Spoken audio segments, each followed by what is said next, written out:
Africa is the last frontier. We are the investment frontier for energy, and we hope that we can crowd in the financing that's needed for renewable energy, because we have it. We have solar, we have wind. I think there's a lot that can be done. My name is Vera Songwe, and I am the UN Under Secretary General and Executive Secretary of the Economic Commission for Africa based in Addis Ababa, Ethiopia. All right. Well, thank you. And welcome, Vera, to the Mighty Podcast. It's great to see you and hear your voice again, all the way from Addis Ababa, which is not the easiest place to live in right now. And I'd like to come back to that. But maybe you can tell us first a little bit about what you do with UNECA or UNECA, the agency that you run there. Thanks, Rob. Thanks for having me. And it's fun to have this conversation with you. I'm good to talk to you again. The UNECA is what we like to consider Africa's premier think tank on global economic development issues. Our motto is Ideas for a Prosperous Africa. So we work across a spectrum of things, starting, of course, with macroeconomic policy, structural policy. We do a lot of capacity and technology building. We do a lot of work on innovative financing. We just produced a report on how Africa can finance its growth and achieve the SDGs. We have, of course, as the United Nations just launched a Decade of Action 2030. How can we get there quickly? One of the other things we do, and I think one of the things we're most known for, is our work on trade, helping the continent to, implement first to, ratify the African Continental Free Trade Area Agreement, which we have, done to a large extent, but now implementation. And so a lot of work is being done on that front. And then a lot of what we do is advocacy on a number of things. We have a huge climate center, and so we work a lot on sustainability. What does it mean for Africa? We support African countries as they negotiate national determined contributions. We helped, define and accompany African countries as we wrote the African position going into the COP. We work a lot on, we have a digital center of excellence, so we do that. We have 5 regional offices based in 5 parts of the continent, in Rabat, in Yaoundé, in Lusaka, in Niamey, and I'm forgetting one, in Dakar as well. And so essentially we also have sort of this regional hubs that then work across the continent to ensure that the messages that, we're trying to sort of come across and bring together work. We also do a lot of work on poverty and inequality. So really it's a huge spectrum of things we do. And we try to bring them all together in one sort of, big, broad atlas and see how we can get back again to ideas for an Africa that is prosperous in the decade. And it's clearly the kind of role where you spend a lot of time with people, talking with people, meeting with people, at least in a normal year. How's COVID impacting your ability to do things and your priorities? Now, that's a good question, because we define sort of the 3 things that we do as we have a think tank function. Then we have a convening function. It's a third of our work is really convening, and then operational, which means we go on the ground and we help implement. So as you can see, 2/3 of our work needs the convening, and the operational needs us to meet people and to see people. COVID, of course, has put a dent to a lot of that. In some respects, it's good because you're not flying across over 50 countries on the continent. So it could mean a lot of travel. So COVID has substantially reduced that. And then, of course, there is New York. So from that perspective, maybe it's a good thing. I think one of the things that we've done, and interestingly so, is COVID has, brought us to this kinds of forums. We work on Zoom, we work on Teams, we work on these platforms. And I think 2 things that have happened is, one, maybe it has democratized conversations a little bit more. Because before it was only those who could afford to fly to some place that, could participate in the conversation. And, with this new model of communication, many more people can do that. Of course, when you talk about being on the African continent, where half of the population does not have access to electricity, even less, 17.8% have access to the internet. So yes, it has maybe opened it up a little bit more, but I don't think it has succeeded in democratizing conversations as much on the African continent. Hence, I think a really big push now that we're doing at the ECA with our Digital Center of Excellence to push for more energy connectivity and more internet connectivity, because those 2 things, I think if we don't have those 2 things, what COVID may have done for our continent is exacerbate inequalities, exacerbate the sort of, when we talk about schooling, for example, only those who have electricity and access to a computer can continue to go to school while the others cannot. So the risk of also COVID having, made some of the inequalities and poverty even worse in some parts of the continent is probably going to be quite hard. Yeah, right, of course, because everybody's gone to virtual school or hybrid school. Exactly. We're having real difficulties in rural areas where the internet doesn't go or where electricity access may not be completely reliable. And I can imagine Exactly. those sorts of challenges are far worse in Africa than they were before. Again, our households are much larger. So even when you have internet connectivity in the United States, you have a working mom, working dad, and two kids, and everybody can be connected to the internet, and the internet is still working. But because of the sort of slowness, and this is the importance of bandwidth and speed, in Africa, even when you have it, the 17.8% that have access to the internet, only one person in the house maybe can have access, and most of the time then it's the breadwinner, so the kids are still are left out of school. Now, smartphones have made a real inroads in Africa over the last decade or so. Inexpensive ones, oftentimes Android phones. And I notice even in this country, young people in high school and college who live in rural areas are having to use smartphones. Is that something you've seen done? And is that an important part of the story? Yes and no, because unfortunately there has been, and rightly so, a lot of celebration of sort of the phone penetration on the continent. But we have just launched, as the Economic Commission for Africa, a program called the African Communications and Informations Platform. And when we started that program, and I'll explain it to you in a minute, it actually came from the idea actually of seeing whether we could reduce these inequalities, because a lot of Africa is informal. 70% of our working populations work in the informal sector. And with COVID, a lot of the service sector getting shut down, we thought, how do we find these people? How do we catch them? Is there some way of, ensuring that there is some communication lines that are open? So we got together for the first time ever. We brought together the largest 7, and now I think it's 10 telco companies on the continent. They all came together and said, yes, we want to work together. We'll create some short codes that we could reach out to these people to talk to them on. And so we have a database today of about 714 phones. To my dismay and to my surprise, only about 100 and something, 20% or even less, 14% are Androids.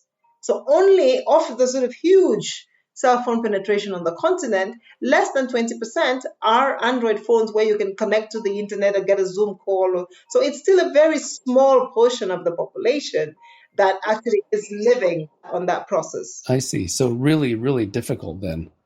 So Yes. kids are going to lose a year, it sounds like. Kids are going to lose a year, or parents are going to have to risk it and send kids back to school. In Ethiopia, for example, schools have just reopened, and we're testing the process. In many countries, I think in Kenya, schools have reopened. So the African Union has gotten together to try to see whether there can be sort of an African approach to how one does this.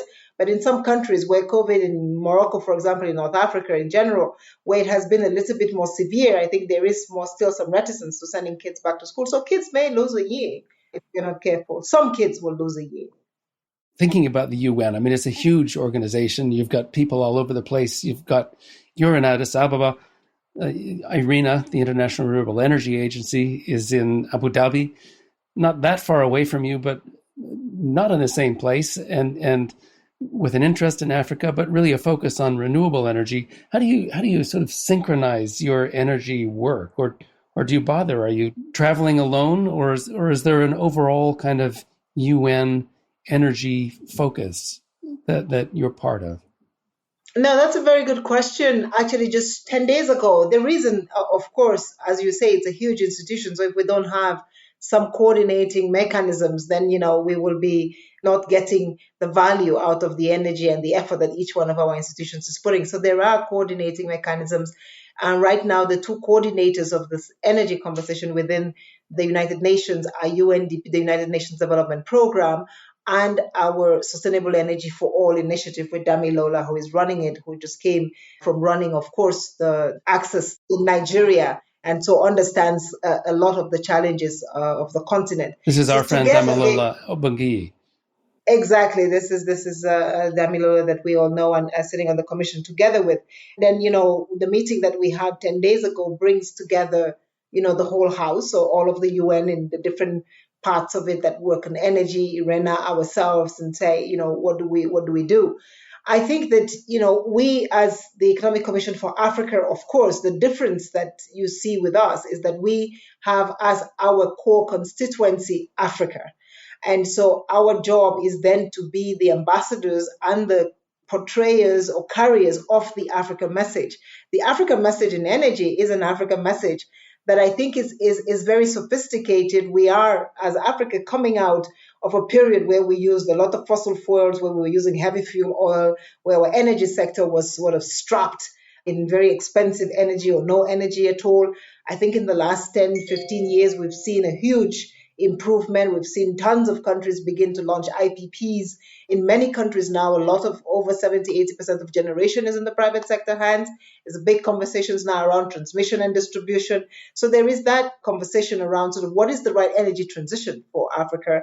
How do we do it? How do we do it well? We are a continent that is fortunately endowed with a lot of renewable energy resources, but that has not had the wherewithal to, I think, strengthen our utilities enough to ensure that our utilities can afford to move to more private sector generation, transmission, and distributions of energy. And of course, some of our countries are quite huge and distribution is very expensive. So we need to begin to look at, what new models we need to adopt. Then, of course, Japan just announced, 2 months ago that they were going to stop coal after having, persisted for a long time on the coal conversation. Africa has just developed and discovered a lot of gas. And so there is a conversation about what does Africa do with its gas? Should Africa continue to use some of its gas? And we've seen the problems in California.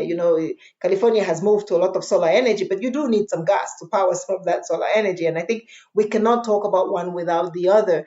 And my sense is that we need, and this is where ECA becomes important, we need a core technical advocacy around some of these conversations so that when we talk about them, it's not to say that Africa is not on the climate change trajectory, but that we need a transition period, a just transition period that allows us to go from where we are today to where we would like to be at zero emissions in 2050. And about, today, I think about 18 to 19 countries have, already signed up to zero emissions. The rest are working through that process, but we need to work with them. We need to inform them. We need to educate them. We need to do the analytics so that they can believe in the science enough to adopt this zero carbon emissions by 2050 using the assets that they have today. And one of those is, of course, seeing how we can pool our resources and share and ensure that, we have different assets at different parts of the year and at different times of the year in different geographies of the continent.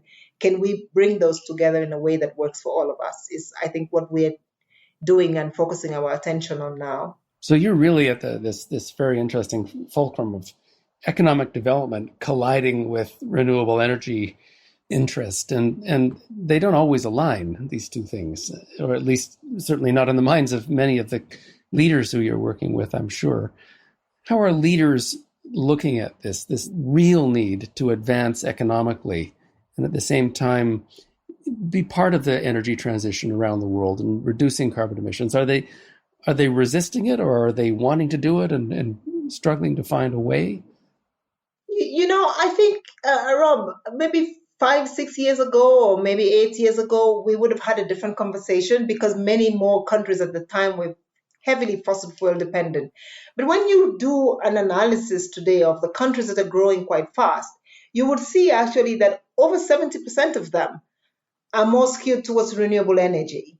And so I think there is beginning to become a clear demonstration. If you look at Kenya, if you look at East Africa, if you look at Senegal, you look at Mauritania, you begin to see, and then of course you compare that with South Africa, right, which is still, a little bit of a coal economy, even though they've pushed forward a lot on the renewable energy side, they stalled a little bit. So I think there is very clear proof in the pudding. When you look around you, and many countries look around to their neighbors, they see that those who are adapting renewable energy strategies are growing faster for 3 reasons. One, because as you adapt renewable energy strategies, you're also crowding in the private sector, which means that your subsidies to the energy sector are reducing, your utilities are becoming much better, your private sector is coming in because the energy stability ensures that you can get business going, you can create jobs. So I think that virtuous circle And the conversation around that virtuous circle has become almost a sort of a given in many of the countries. I think now the question is,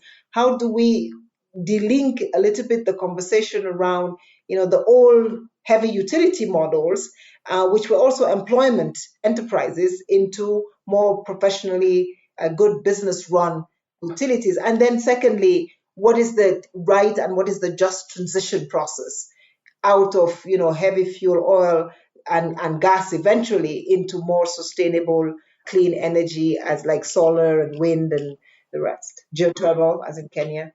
You and I are part of the Global Commission to End Energy Poverty, along with Damilola Bangui and many others, Fatih Birol, Ernie Moniz, a long list of really interesting people.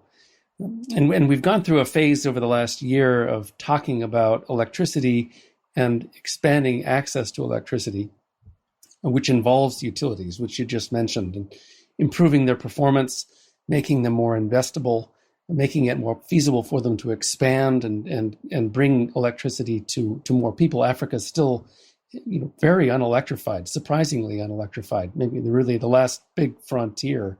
So we've got this report done where we really focused on distribution as the challenge, and we're going into a new year. And the new year is all about finding leaders who are enthusiastic about challenging reforms in their utility industries, passing new laws that may not be terribly popular, trying to get concessional money out of the World Bank and other development finance institutions. We really need leaders that we can engage who are enthusiastic about doing this, who have the courage and the wherewithal. And you've had to engage them throughout your career. Where do we look? And what kind of advice do you have for us as we think about that path? Well, that's a hard question, but also an easy one. I think, I think, first of all, the report is great, and I think we should all read it and look at the framework as proposed in the report because it's spot on. I think three things. One of the things which the report is proposing to do with Kande, Nkela, and the rest is the whole. As I said, one of the things that the ECA does is capacity building, and I really like the idea of creating a school, professionals, where we can actually get core energy professionals, management professionals, because as you said, one of the problems as identified in the report is on the continent today, only 2 utilities are actually profitable. And if you can run and manage a utility in a way that allows for it to sort of be profitable, it's very difficult to see how you grow your access. Because as we all know, the more you go out into the sort of, rural areas, the more expensive it is for you to achieve connectivity. So my sense is 2 things that we need to do. One is many leaders are beginning to become seized with the importance of energy and the need. And here I want to stop and just say, when we talk about energy, it is not about putting a light bulb in a home. It is about providing enough energy for industry and services to take off. So this is more than a light bulb in the home. This is really about lighting the economy and lighting activity across, the industrial and the service sector. And I think when you stop and think that we as a continent have to produce 16 million jobs a year, it becomes almost evident that we need to create, and produce and provide a lot more energy for the continent. So I don't think you will find many leaders that will not be takers from east to west, north to south. And Africa has some good examples. Egypt has, 400 megawatts of an energy park. Cape Verde has a wind park. Kenya has a geothermal. Uganda has a, very good running distribution systems. West Africa has a power pool that's working. So we do have, I think, again, if the question is where to look, South Africa, maybe there is some challenges there, but they pushed really hard and quickly on energy privatization, solar energy. So my sense is the problem is not about convincing them to do energy reform. The problem is about finding the resources, the finances. And I think that is the issue, is where do we get, the kind of capital that is commensurate with the kind of energy development we need. A lot of the capital that comes onto the continent is not long-term enough. If you're going to develop any kind of energy project, maybe except solar, you need at least, capital that is 5, 6, 7 years before you can start paying it back so that, the investment is done and you can begin to see a return. And we don't yet have capital on the continent, enough of it that is aligned to the investment cycles. And I think that's one important issue that we need to begin to consider and see how we do it differently. That's why ECA, we've also thought about, working with local energy developers, because a lot of the energy developers on the continent today are foreign. And so they come and you have to borrow in foreign currency. The cost of borrowing in foreign currency, whereas we consume the energy in local currency, creates that mismatch as well, which makes it even more expensive. So I think there's a couple of, regulatory issues that our governments need to ensure that they are cost reflective tariffs. And so even when they are sold and seized to the idea of the need for energy, there is always the political dimension of, can you increase energy prices that fast to ensure that they are cost reflective. So I think those are some of the areas where we need to work. But we have fantastic examples, countries like Rwanda that have decided they're going to have, full access by 2024. And we're all working with them to see how that can happen. We hope that by 2024, 2025, there should be more African countries that have full access. But again, I say it's not just about access to the populations. It's about enough energy to power industry. It's about enough energy to power services. And like you said, Africa is the last frontier. We are the investment frontier for energy, and we hope that we can crowd in the financing that's needed for renewable energy, because we have it. We have solar, we have wind. I think there is a lot that can be done. I really like the way Rwanda is thinking about it as a problem. I mean, it's a nice round small country with a capital in the middle, so they can think about things in a sort of top-down way. But they've really looked at the country as a problem to be solved and said, okay, these are people who have no access, and we want to get them access, but these are areas where we want to develop industry, and these are big power plants that we need to get built on our borders to bring in power, and transmission lines we need to build. How can we tackle that whole thing, making use of big energy generation, renewable energy, building transmission lines, building distribution, but also reaching people in very rural areas with off-grid technologies? And they've put this all together in a nice package that they're trying to execute on all at once. And as you say, very quickly. I'm really excited about the prospect that by 2024, they really might have pulled it off, or almost pulled it off. Well, my sense is they could pull it off. And, they're almost fine with generation. We were talking with them the other day. The donors have come in to do the transmission line. So it is now about distribution and ensuring that distribution is cost effective. I think that, institutions like the World Bank and the IFC and the African Development Bank have all these models that show how you can design. And as you said, Rwanda is a nice sort of bite-sized country that one can do this in an organized fashion, compared to DRC next door, which needs a lot more. If you're going to do transmission lines in DRC, you're going to be there for quite a while working on it. But I think that that's the benefit of some of those countries. Juxtapose Rwanda, with Kenya and or Senegal or Morocco or Egypt. And I think we begin to get some models that could work in different sized countries with different, in the Morocco case, for example, they have a whole different institution out of government that manages a little bit the renewable energy transition. And that's working well. And I think, a lot of distributed energy, crowding in blended finance to ensure that in the rural communities that distribution is happening, even though it's happening inside a state-owned entity that is outside of government, is one model, I think, which is working, and we should look at it as well as we look at the Rwanda model, which is sort of internally, state-driven and ensuring that the private sector comes in on the distribution side.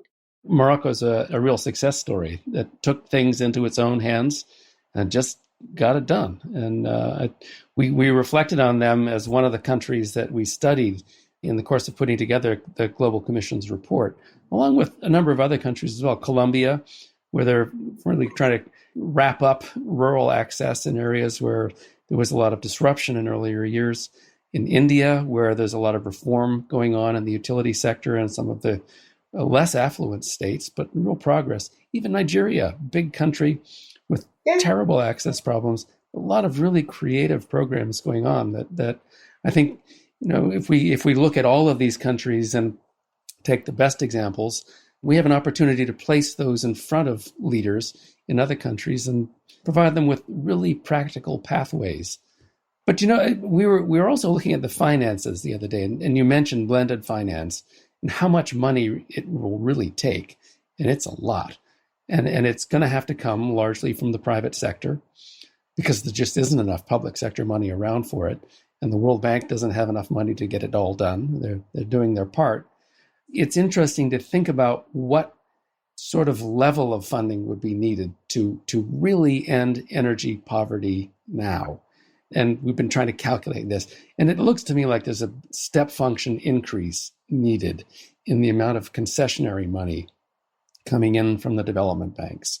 And maybe even a step change in the way they use that money to de-risk investments and enable the private sector to come in, pension funds from around the world, and so on, with low risk, low return funds that are more typically invested in utilities in the electricity sector globally, but really don't have a place in Africa if the risks are perceived to be high and actually are high. What's your sense of whether the world is really ready to go there? And can we increase concessionary finance as a part of the global program of investing in renewables and building a clean global energy sector? In other words, can climate finance be a big part of that? Rob, the short answer is yes. The long answer, and maybe this is one of the benefits that could come out of COVID, is really, why are we not doing it quicker, sooner, and faster? And as you said, the World Bank and the African Development Bank and everybody else has sufficient concessional financing. What we need, and then we have the private sector, $11 trillion, we always hear, and 13 trillion or 15 trillion of a private sector out there. The Secretary General has launched and brought together this community of private sector businesses that want to invest in sustainability. And, all together talking in the $13 trillion, but they want to invest in sustainability. They don't want to do charity. And so what we need to do is find some way of de-risking their investments, providing them with the assurances and the guarantees that their investments will provide them with a return, which is satisfactory, of course, to their shareholders, but allows for development to happen. And I think this is where the World Bank and the IMF and the African Development Bank can play an important role. We've just seen the Rockefeller Foundation, and congratulations and kudos to them because they're putting their money where their mouth is, have just launched this, $500 million de-risking blended finance fund, which is essentially going to provide additional concessional money for investment in energy in particularly Africa and Southeast Asia. I think what the World Bank needs to do, and a lot of the concessional institutions, is really to see whether they can use their resources rather than to fund the whole project, is to buy down the cost of the private sector funding the whole project. Their resources will actually go a much longer way if they did that, as opposed to, having them fund the whole project. If all they did was, get the private sector to do the project and then say, how much, de-risking can we do by providing X% of, concessional resources? You will get one, a well-designed private sector interested project, and two, you will get a cost of capital that is affordable for the developing countries. And I think that conversation needs to start happening. The private sector, I think, is beginning to become more interested. There is a role for the government, I must say. This is not just about the concessional funding and the private sector.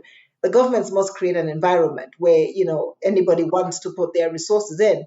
But I think there is increasingly more countries on the continent that are creating the right private sector. Some regulation is still needed. But really, my sense is that if we can find ways of, creating more local currency financing that's available, getting concessional money to de-risk market capital, we will get these projects much faster and much quicker. But the push, as the Secretary General has said, is, we need to sort of, break down the door on sustainability. And with a lot of the private sector, we're seeing what's happening in Total and many of these places, really moving, decidedly towards more sustainable investment. My sense is that we will begin to get those two talking much faster and much quicker together. Well, you keep opening up these really interesting areas that I'd like to explore more. I mean, one is just to continue on this idea of concessional finance. I mean, we're 30 days away from a transition in this country where we're going to have a government that's probably a lot more likely to engage in big international initiatives than the present government. They haven't been inactive, but I think there's an opportunity maybe to change course and do new things, additional things, especially under the Development Finance Corporation, our newly reorganized warehouse for Exim and OPIC and USAID. whose chief development officer, I would remind you, Andy Herskovitz, is also on our commission. So Exactly. great guy, and like you, known as a creative thinker. Have you got a message, or is there a message in there for the Biden administration as to how DFC could deploy funds and programs in the coming 4 years? First of all, I think I must say that as one of the people who commented on the new DFC strategy, I want to congratulate them for, daring. And of course, Andy was part of it, but really focusing on some of the issues that we also focus on the Global Commission, and looking at sort of this integrated distribution framework is no surprise. Andy goes from day to day, and so the messages follow each other. So we do have this conversation on how can we work on that. I think 3 messages for the Biden administration. One will be about, can we have a conversation that says that we're going to recapitalize very quickly, multilateral development agencies so that there's more concessional financing available. I think this is really important. Today, we see the World Bank trying to lean forward, but not being able to lean forward enough because they're not sure that they will be recapitalized in time for their 3rd cycle. The second one is, of course, the special drawing rights. A lot of the private sector today on the continent needs working capital, including in the energy sector, to invest. We need a foreign currency to be able to import the resources that are going to be needed to build the new power plants, and there is not enough foreign currency available for the private sector, be it foreign and or local. So I think, again, we're all calling for $500 billion in additional SDRs to be released to middle income and low income countries. So this is the next message, is more liquidity into low and middle income countries. We see, the United States is about to approve yet another $900 billion stimulus to keep the economy going. I think, at least for Africa, we're asking for 100 billion. So this is sort of a drop in the bucket compared to everything else that has been given. But it's really about, can we provide more liquidity? But can we support even American, US investors that they actually today, if we were to map, and Andy would know this very well, quite a number of US investors investing in renewable energy on the continent that need to be supported, that need to be provided with more blended finance. And I think that the DFC can do $60 billion in the DFC can go a long way to get us to where we needed to get to on our energy ambitions. And so my sense is, first of all, recapitalize the multilateral development banks. Second, provide some more liquidity into these developing countries, one, through SDRs, and secondly, through finding ways of de-risking or paying down the cost of capital so that we can get and crowd in more foreign investments into the continent, and giving the DFC a little bit more room to dare and to take risk. $60 billion, we believe, can actually be a huge, huge boost for a lot of both African and South Asian economies. And the DFC is already investing a lot in energy in South Asia. I hope they can do a little bit more in Africa as well. Let's hope Andy's listening. We'll send him a link to this podcast when we finally put it together. All right. So I have one more question just before I lose you. It's well known that I would like to be the Secretary General of the United Nations. And, I think I have all the gifts. I like to travel. I like to talk in front of large groups. I look good in a suit. I'm nice. So what am I doing wrong, Vera? How do you get to be the head of a UN agency like UNECA or any of them? I'd take any of them. You have to go to the Arctic Pole and steep your legs in cold ice. No. It's well known that I want to be a professor at MIT. So, I think maybe we should have a private conversation. We got to talk. Switch roles or something. And let's see how we do that. So that would be fun. No, I think we are all needed where we are seated. And really, it's not so much about where you're seated, but it's really about the collaborations that we can form. And I think this is the strength and the power of the Global Commission to End Poverty, is really that it brings together, just in this conversation, we've called so many different people, and it's a collection of all these ideas. The fact that leaders that we're talking to listen to all these ideas from, if when I go and talk about the integrated distribution framework, maybe one president will say, okay, yeah, well, that was a good idea, but I don't know. But if Rob comes behind and any Moniz comes behind, then it begins to gather some more steam. And I think that's what's needed for us to be able to get to where we want to get to. And I think it's a powerful coalition that's forming against ending energy poverty on the continent. And we hope we can actually make it happen. Me too. Vera, it's been fun talking. It's been fun working with you over the last year, and I look forward to working with you again in the years to come. Thank you. This was fun. Yeah, it was. Fun. Yeah, thank you.